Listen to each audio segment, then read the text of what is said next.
Por isso, em Hebreus capítulo 11, o autor de Hebreus vai lembrar, nesse primeiro bloco de versículos, dos versículos de 4, eu vou ler a partir do versículo 1 até o versículo 7. Porque nós já falamos sobre um personagem, há 2 domingos atrás, sobre Abel. Ele diz assim: ora, a fé é a certeza de coisas que esperam. É a convicção de fatos que não se veem, pois pela fé os antigos obtiveram bom testemunho. Pela fé entendemos que o universo foi formado pela palavra de Deus, de maneira que o visível veio a existir das coisas que são visíveis, que não são visíveis. Pela fé, Abel ofereceu a Deus um sacrifício mais excelente do que Caim, pelo qual obteve testemunho de ser justo, tendo a aprovação de Deus quanto às suas ofertas. Por meio da fé, mesmo depois de morto, ainda fala. Pela fé, Enoque foi levado a fim de não passar pela morte. Não foi achado porque Deus o havia levado, pois antes de ser levado obteve testemunho de que havia agradado a Deus. De fato, sem fé é impossível agradar a Deus, porque é necessário que aquele que se aproxima de Deus creia que Ele existe e que recompensa os que o buscam. Pela fé, Noé divinamente foi instruído a respeito de acontecimentos que ainda não se viam e, sendo temente a Deus, construiu uma arca para a salvação de sua família. Assim ele condenou o mundo e se tornou herdeiro da justiça que vem da fé. Se os irmãos perceberem, esses 3 personagens que nós acabamos de ler, Abel, Enoque e Noé, eles fazem parte do livro de Gênesis num período muito longo e extenso de anos, de tempo, mas que simplesmente, quando Moisés escreve Gênesis, ele condensa esses personagens em poucos capítulos. Até quando você vai para Gênesis e fala e vê sobre a genealogia de Enoque, você vai ali observar que homens ali dentro daquela genealogia simplesmente viviam muitos anos. E você lá viveu 400 anos e depois teve e viveu mais 800 anos e assim por diante. Até que chegue Noé e simplesmente Deus dá uma ordem para Noé para que ele construa uma arca, coloque a sua família e ele chama vários animais para que entre na arca e simplesmente destrói a humanidade. Agora, por que é interessante isso dentro do livro de Hebreus? Porque agora esses crentes de Hebreus, cujo esse autor está destinando essa carta, eles estavam justamente passando por uma crise de fé, como nós já estudamos aqui na escola dominical.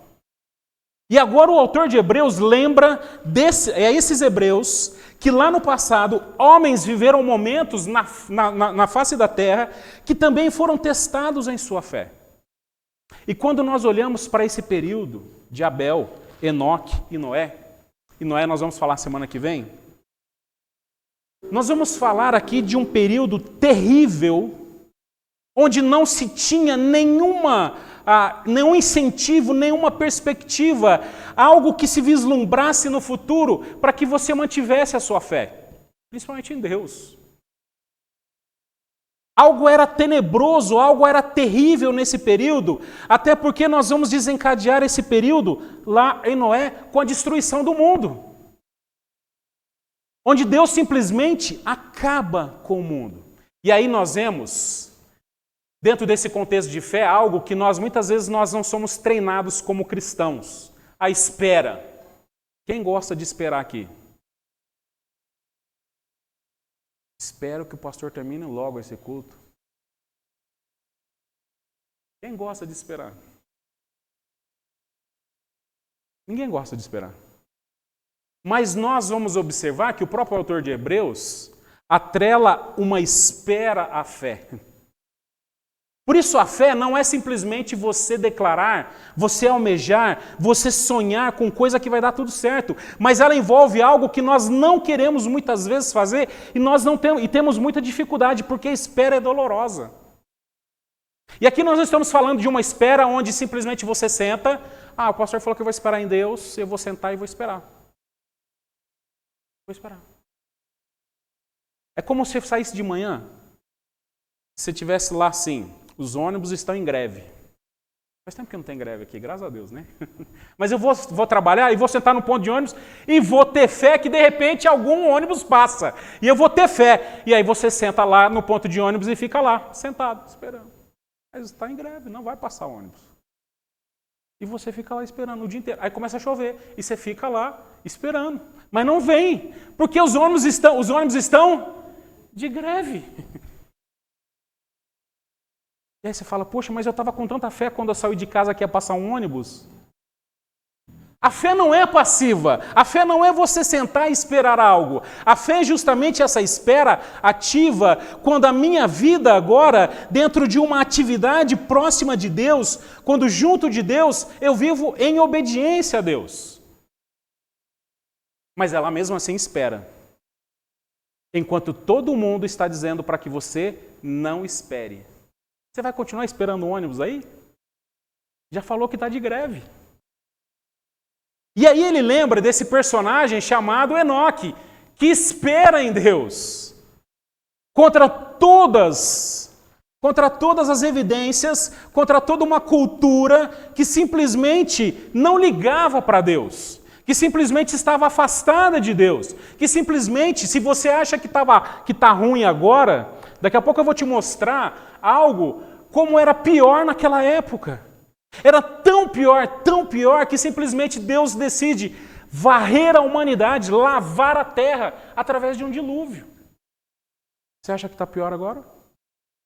Muitas vezes a gente tem uma perspectiva, uma visão equivocada de um saudosismo. Porque o tempo passado era melhor. Não, não era.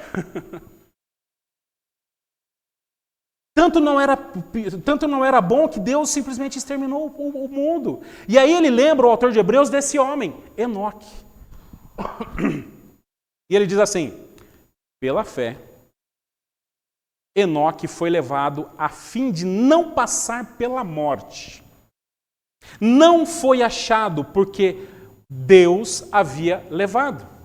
Pois antes de ser levado, obteve testemunho de que havia agradado a Deus. De fato, sem fé, é impossível agradar a Deus, porque é necessário que aquele que se aproxima de Deus creia que Ele existe e que recompensa os que o busquem.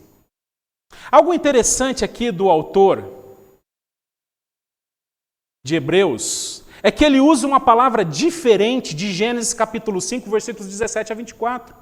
Eu acho que eu não pus o texto, deixa eu ver. Eu acho que eu não coloquei o texto, mas se você quiser acompanhar, Gênesis capítulo 5, versículos 17 a 24, ele vai usar uma outra palavra diferente aqui de Hebreus. O autor de Hebreus, ele vai dizer assim, que pela fé ele agradou a Deus. E Deus se agradou dele. Mas quando nós olhamos para Gênesis, capítulo 5, versículos 17 a 24, vai dizer assim, todos os dias de Malael foram 805 anos. Morreu Jared, viveu 102 anos, gerou Enoque. Depois gerou Enoque, Jared viveu 800 anos, teve filhos e filhas. E todos os dias de Jared foram 972 anos e morreu. E Enoque viveu 65 anos e gerou Matusalém. Enoque andou com Deus e depois gerou Matusalém e viveu 300 anos e teve filhos e filhas. E todos os dias de Enoque foram 375 anos. Enoque andou com Deus e não foi mais visto, porque Deus levou para junto de si. Quando nós olhamos para Gênesis, a palavra utilizada é que vai dizer aqui que Enoque andou com Deus. O autor de Hebreus vai dizer que Enoque havia agradado a Deus. Possivelmente, o autor de Hebreus está usando a tradução grega do Antigo Testamento, da Septuaginta, que simplesmente traduziu esse andar com Deus como ter agradado a Deus. Logo, você não pode achar aqui ou pensar que simplesmente as boas obras de Enoque, aquilo que Enoque fazia, a toda a sua devoção, toda a sua piedade foi o que agradou a Deus. Não. Porque andar, quando nós olhamos para o termo hebraico, nós vamos descobrir que existe aqui uma vivência. E é muito interessante porque esse termo é utilizado como se fosse um casamento. É difícil até de usar essa ilustração, né? Porque hoje em dia tem casamentos, que existem situações do casamento que são complicadas, né? Em que as pessoas simplesmente querem afastar umas das outras, mas não. Quando nós olhamos para aquilo que Deus criou no casamento, é o prazer de estar junta uma da outra. É de você sentir falta. É de você almejar, de você estar perto, de você conviver, de você estar do lado, de você caminhar. Logo, Deus jamais caminharia ao lado de Enoque se ele não agradasse de Enoque. Entenda que aqui é uma vivência muito semelhante daquilo que acontecia com Deus e Adão antes mesmo do pecado. E no contexto que as palavras são utilizadas aqui, ela traz uma palavra de prazer, de alegria, de satisfação. É aquela pessoa que você vê assim, poxa, que satisfação está do seu lado. Você já foi na casa de alguém e falou, nossa, eu gosto de estar aqui, eu gosto de estar do lado dessa pessoa, eu gosto de estar do lado dessa... Nossa, eu não vi a hora de ver essa pessoa. Aí você vai, dá um abraço apertado, né? Você vai lá e cumprimenta, você vai lá, serve um café. É algo prazeroso, é algo magnífico, porque você está caminhando junto. É aquela pessoa que simplesmente sabe que você não está bem pelo simples olhar. Essa pessoa, não, você está bem. Por quê? Eu estou sentindo você meio tristinha, está tudo bem? Não, não estou.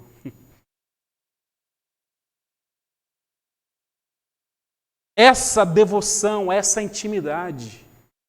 Por isso não estamos falando aqui de algo que simplesmente Enoque fez para trazer para si graça, para trazer e pagar diante de Deus dívidas, ou simplesmente trazer graças e piedade diante de Deus por algo que ele tinha feito. Não, era pelo simples fato de ter fé e andar com Deus no momento onde pessoas estavam afastadas de Deus. E isto agradou a Deus.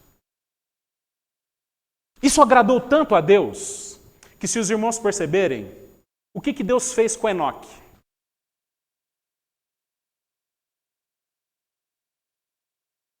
Vocês não se ligaram aí na coisa principal do texto? Tomou para si Enoque. Enoque era um cara que Deus gostava tanto.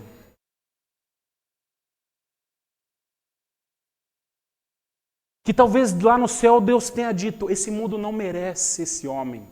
Ele precisa estar do meu lado. Vem para cá, Enoque. Ó, até arrepia agora. Deus olhava para a vida desse homem de tal forma. Esse homem trazia esse prazer, tinha esse prazer na presença de Deus, e Deus tinha também esse prazer na presença de Enoque, de forma que agradou a Deus, que simplesmente Deus o livra da pior tragédia da humanidade, que é a morte. Ele não vai passar por isso. Venha para junto de mim, Enoque.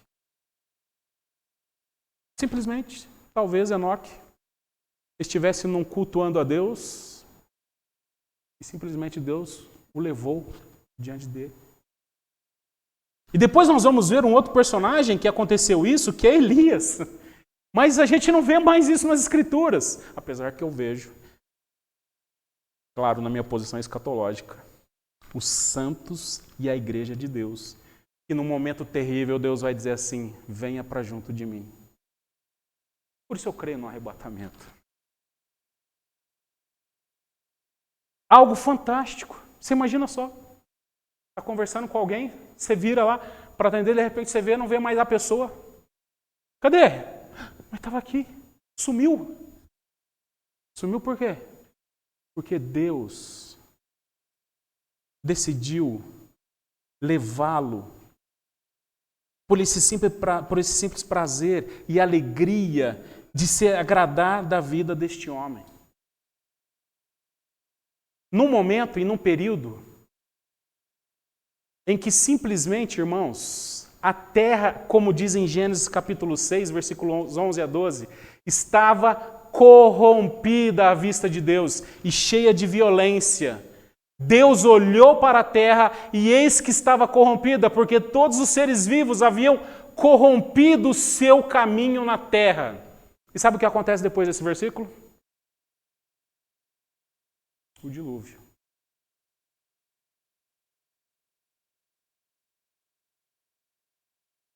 Claro que existe aqui anos, séculos que foram passando e que Deus simplesmente foi, com a sua piedade e paciência, muitas vezes tolerando o pecado, mas não deixando impune aquilo que o homem estava fazendo e simplesmente dando, e nós vamos continuar essa história na próxima semana, no próximo culto, quando nós vamos falar de Noé.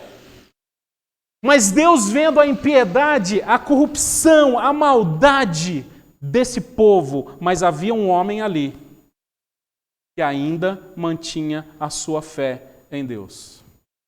Uma fé que simplesmente não se misturava ou simplesmente não se tratava de algo melhorar com a humanidade, mas que cria, como diz Judas, que também vai... Volta um pouquinho para mim, Tiago, por favor. É isso. Como diz Judas, capítulo 1, versículo...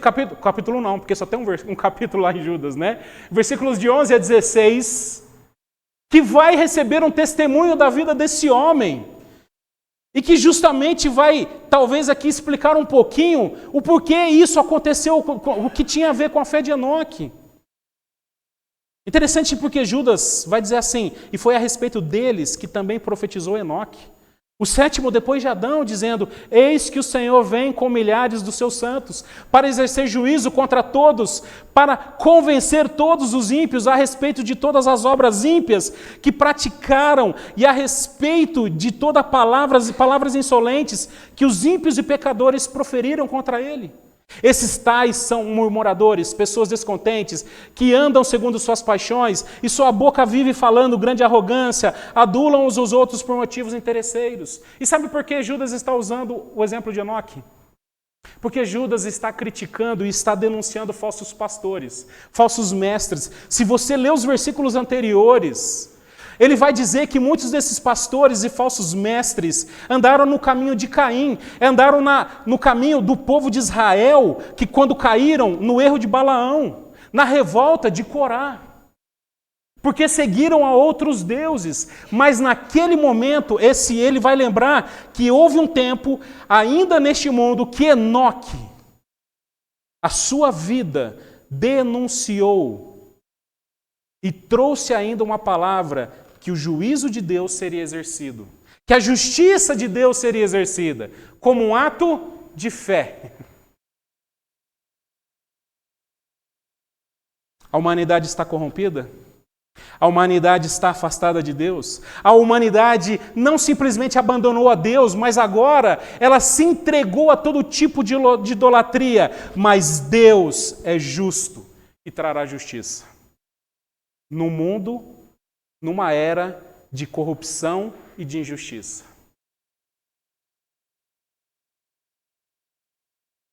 Talvez nós nunca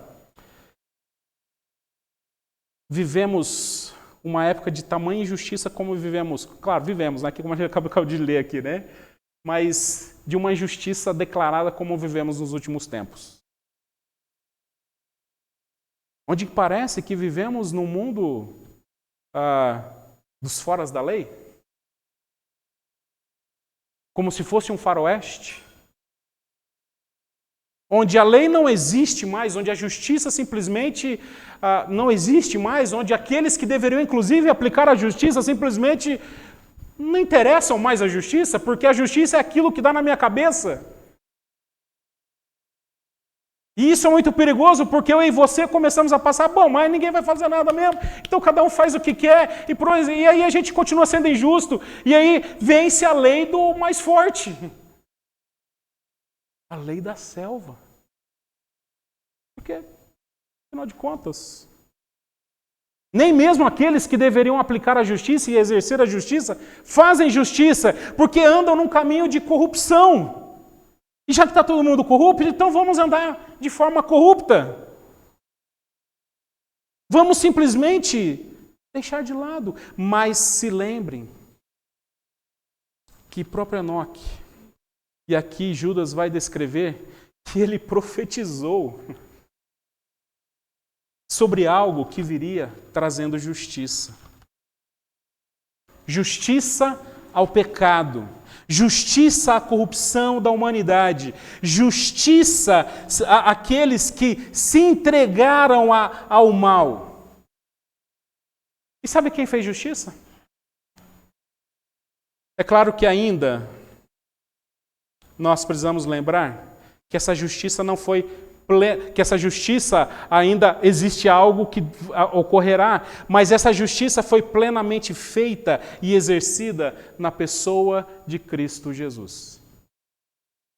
Esse homem que viveu num tempo deplorável, numa sociedade deplorável, onde pessoas viviam anos e anos,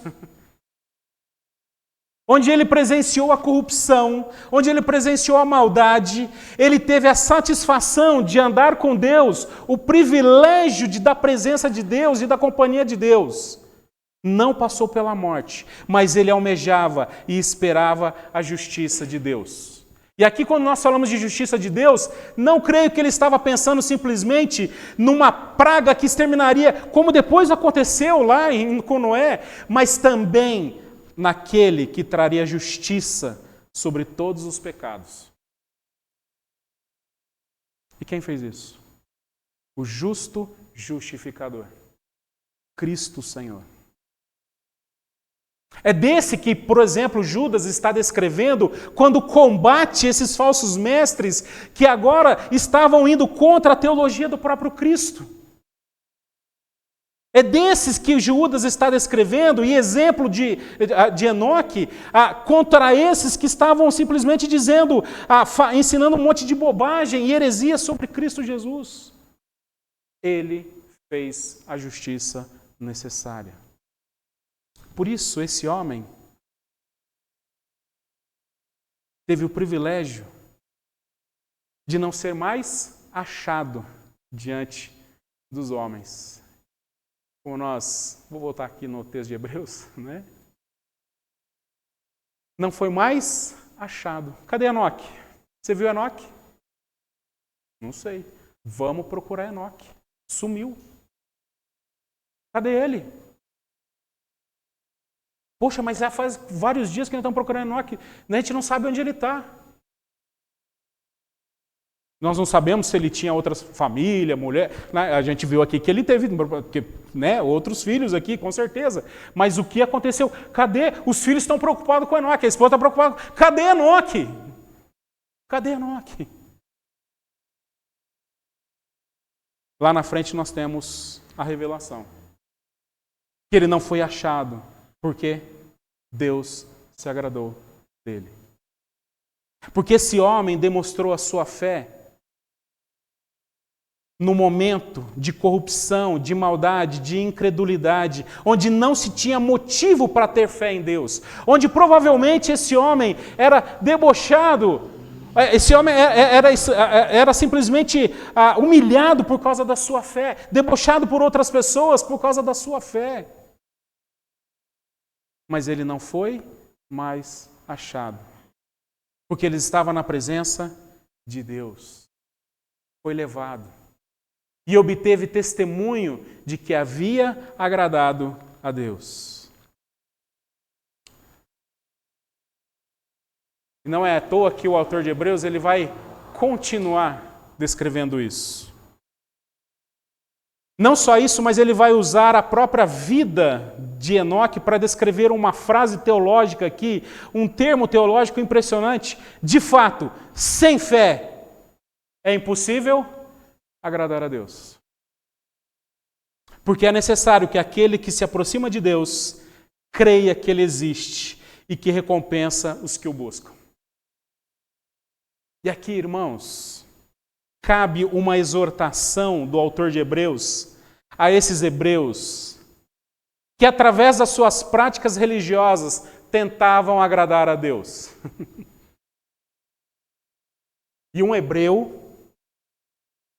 num contexto judaico, sabia muito bem o que fazer perante a lei e diante da lei que havia sido estabelecida, o que ele deveria fazer para agradar a Deus. Se eu guardar o sábado, se eu guardar esse mandamento, se eu fizer isso, se eu fizer isso, eu estou agradando a Deus. Não, mas e se eu nascer isso? Eu nasci judeu, eu nasci um hebreu, eu nasci nessa família. E se eu fizer isso, eu vou agradar a Deus. Não, mas eu... E aí vem o autor de Hebreus e diz, sem fé é impossível agradar a Deus. E sabe, irmãos, o que me assusta diante disso? É que ele está falando isso para crentes. Ele não está falando para pessoas, um hebreu que não é crente. Ele está falando para crentes que estão tendo a sua fé devastada pela perseguição, pelas coisas duras da vida, pelo Império Romano, pela perseguição de outros conterrâneos hebreus, por familiares, por uma sociedade corrompida, por uma sociedade corrupta. Ele está falando para crentes que agora, diante de tudo isso que eles estão enfrentando, eles estão questionando, vale a pena continuar com a minha fé em Deus? Vale a pena continuar crendo em Deus? Vale a pena continuar caminhando junto do Senhor? Vale a pena continuar andando com Deus? Vale a pena continuar agradando a Deus? Ele está falando para crente. Ele está falando para mim e para você. Porque muitas vezes nós crentes entramos ou subestimamos o nosso poder da fé e achamos, eu jamais vou deixar a minha fé em Deus. Jamais eu vou cair na fé. Jamais eu vou deixar de acreditar. Jamais. Tem certeza disso? Tem certeza? Você tem certeza que diante de uma tribulação, diante da sua saúde indo simplesmente se esvaindo, as coisas acontecendo, as coisas dando errado, simplesmente a sua fé quase que vira fumaça? E toda aquela nossa arrogância, tudo aquilo que nós achávamos, porque eu nunca farei, eu começo a fazer. Eu já tenho vivido tempo suficiente na igreja como um crente que luta com a sua fé, com a minha fé diante de Deus, vendo tantas pessoas que simplesmente abandonaram a sua fé, que deixaram de crer nas promessas de Deus, que deixaram de crer nas verdades sobre Deus, que deixaram de crer no próprio Deus. Pessoas que estavam no púlpito pregando sobre Deus. Pessoas que estavam no dia a dia falando sobre Deus. Pessoas que viviam os princípios de Deus, que diante das situações terríveis da vida simplesmente sucumbiram às pressões e abandonaram a sua fé. Mas eu já vi também pessoas que mesmo estando na igreja, dominicalmente, que mesmo estando frequentando uma igreja, sendo um membro de uma igreja, exercendo a sua vida religiosa, agem como se não tivesse essa fé em Deus. Agem como se Deus não existisse. Agem como se Deus simplesmente estivesse só aqui no culto de domingo à noite. Afinal de contas, tem que ir lá, né? Irmãos, e aqui cabe essa exortação do autor de Hebreus a nós. Sem fé é impossível agradar a Deus. Sem fé é impossível cantar e adorar o Senhor, por mais que o louvor seja ministrado lindamente. Sem fé é impossível agradar a Deus. Por mais que tenhamos um belo templo, uma bela igreja, programações, atividades, sem fé é impossível agradar a Deus. Sem fé é impossível agradar a Deus, mesmo que tenhamos um bom relacionamento com as pessoas, uma boa comunhão, sem fé é impossível agradar a Deus.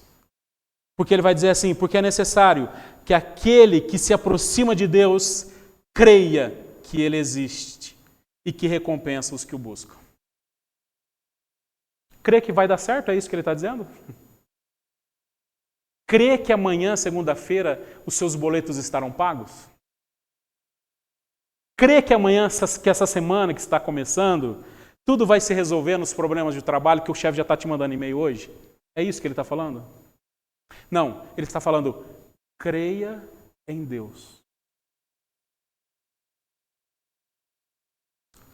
Ele não está falando de você crer que as circunstâncias melhorarão, que talvez você vai ser curado, que talvez haverá uma mudança na sociedade, porque olha, mudando o governo as coisas melhorarão. Não, ele está dizendo, creia em Deus. Creia em Deus. Enquanto todos estão dizendo para que você não creia em Deus. E é necessário para aquele que se aproxima de Deus. E é interessante porque ele vai usar essa palavra. Para que você continue caminhando com Deus. Para que você esteja se aproximando de Deus. Tendo essa vivência com Deus. Até que você seja achado em Deus. E aqui é algo interessante. Eu vou encerrar e vai te assustar talvez. Porque muitas vezes nós achamos que a fé está relacionada a coisas que nós vamos ver, que nós vamos presenciar, coisas que nós vamos experimentar, coisas que nós vamos inclusive ter, mas simplesmente nós vamos observar que muitos dos heróis da fé, muitos desses homens aqui, eles tiveram a sua fé, mas não provaram daquilo que eles confiavam. Quando, por exemplo, nós vamos ver Moisés, que não entra na terra prometida, mas ele foi um homem de fé. Mas ele foi achado vivendo essa fé. E aqui, por que assusta?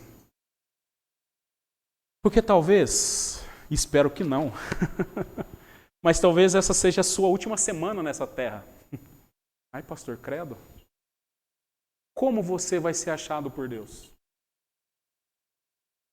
Como você vai ser encontrado pelo Senhor? Como você estará quando Deus... Vamos? Chegou a hora. Agora? Mas Deus, eu tenho tanta coisa para fazer. Não, acabou. Chegou a hora. Vou te mostrar algo melhor, cara. Queridinha, tem algo melhor que eu vou te mostrar. Vem comigo. Mas Deus, como é que fica agora os boletos? Esquece o boleto. Deus, e o meu trabalho, como é que a empresa vai falir se eu não for trabalhar? Esquece aquilo. Tenho coisa melhor para você agora. Mas Deus, e os meus filhos? Fica tranquilo. Fica tranquilo. Como você será encontrado? Como você será achado quando Deus simplesmente decidir, vem cá, vou te mostrar algo melhor. Vou te mostrar algo maior. Vou te revelar algo que você nunca viu neste mundo. Está preparado? Está preparado? Ou você ficou com medo agora? Pastor, mas eu ainda nem casei, pastor! Um amigo meu dizia, antes de casar, falou assim, você vai casar dia 13 de dezembro, e se Jesus voltar no dia 12 de dezembro? Não, volta no dia 14, né? Mas existe algo melhor do que o casamento. Existe algo melhor, irmãos, que este mundo. Existe algo melhor que a felicidade que você vive.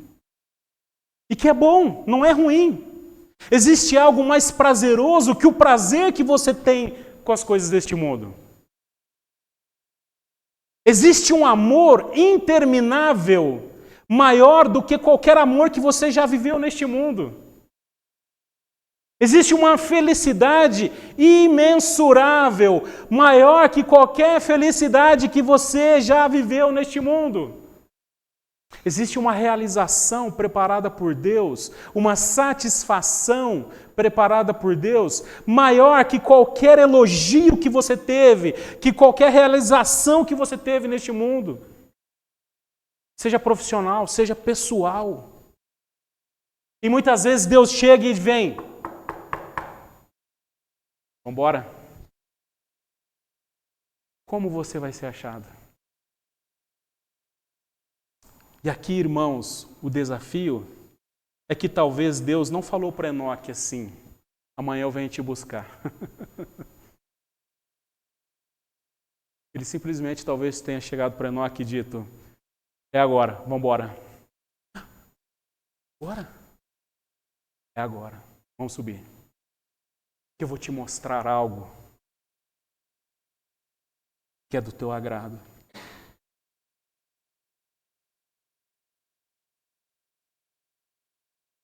Por isso, irmãos, sem fé é impossível agradar a Deus. E eu sei que o seu coração, o meu coração, está lutando nesses dias, nesses meses, nessa sua vida talvez, com as coisas deste mundo de tal forma que nós nos agarramos como que se fosse a nossa tábua de salvação. Como se fosse a nossa maior satisfação. E eu fico muito triste, e aqui eu penso na minha vida, aqui comigo, e um desejo que eu quero é de ser achado com a minha fé e o meu amor firmados no Senhor. Lembra do filme? Minha fé, lembra do hino? Minha fé e o meu amor estão firmados no Senhor. É Deus dizendo: William, chegou a hora. Mas Deus, como é que vai ficar a vida nova sem eu? Porque agora Deus, olha, a quarta pessoa da Trindade, lembra que eu tenho que ser o pastor da igreja, tem uns irmãozinhos lá. Pastor, tem aqueles irmãozinhos, como é que vai ficar sem mim? Eles vão chorar se eu for embora. Fica tranquilo, chegou a hora. Me leva, Senhor. Vou cair nos seus braços. Mas é engraçado, irmãos, que isso nos tira um peso deste mundo. E talvez você esteja nessa noite aqui vivendo um peso sobrecarregado, cansado, desanimado, entristecido, às vezes até incrédulo das coisas deste mundo, porque talvez você está realmente arraigado de tal forma que a sua fé está simplesmente dissolvendo e você não está percebendo. E você está cansado, tentando manter algo que não está no seu controle, que não está debaixo do seu poder, que não está debaixo das suas mãos, que não está debaixo daquilo que você acha que é o melhor, mas Deus sabe o que é o melhor. Como você vai ser achado diante de Deus? Como você será encontrado diante do Senhor? Se Ele disser: vambora, chegou a hora. Tá bem? Tá preparado? Eu achei que eu ia escutar um amém assim. Tá preparado? Depois dessa mensagem, você se prepara ainda mais. Descansa o teu coração, irmãos. Descansa a tua alma. Descansa a tua mente. Porque é assim que Deus quer também nos encontrar preparados quando Ele vier nos buscar. Em paz. E aí eu lembro de Paulo, quando preso, ele vai escrever para Timóteo. E é impressionante, porque Paulo é Paulo, né? Vai dizer: combati o bom combate, completei a carreira e guardei a fé. Agora estou sendo derramado como oferta, como libação diante do Senhor. Deus, eu estou preparado. E que prazer é estar diante do Senhor. E obrigado, porque até aqui eu guardei a fé. Até aqui, o Senhor manteve a minha vida.